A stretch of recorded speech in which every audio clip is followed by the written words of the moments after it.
Oh, this is an amazing story of Bobby, black and white cat. So he's a tri-cat, and the lady contacted me asking me to help because he'd had an encounter with a doggy and it didn't go very well. They tried to save his leg, that didn't work. He would have died if they didn't amputate. Now he's a big black and white cat. Here he is in recovery. Looking quite bright actually, sleeping where he's starting to heal up on his leg, and then this is after the stitches are out and he's out in the garden. Now what was interesting about Bobby is that he and his owner they intuitively used colour therapy between them to help in his recovery. Sometimes I will guide people that I work with to use colours with animals that are recovering, animals that are anxious, animals that are hyperactive. But it's interesting to see how an animal and the human involved in the recovery were able to do this naturally. So when an animal has had surgery, pale blue is a really good colour for them, which is here, a light blue here in the tray, in his crate. So he was confined into quite a small space.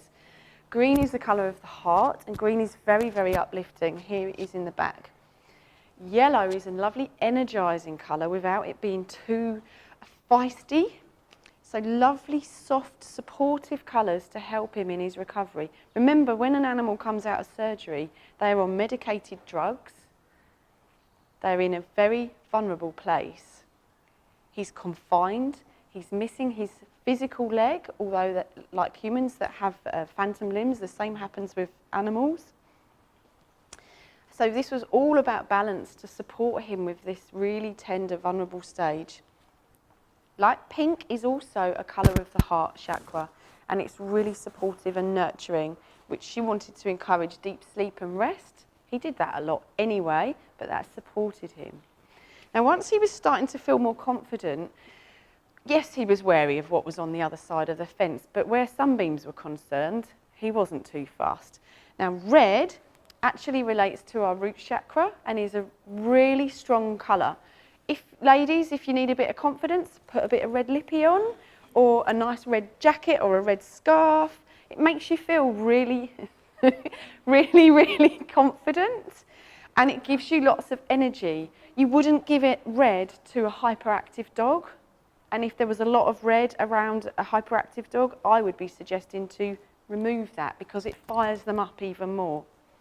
Here, he's recharging in the sunbeams, but he's actually got that red, the lovely red vibrant of the flowers to help pick him up.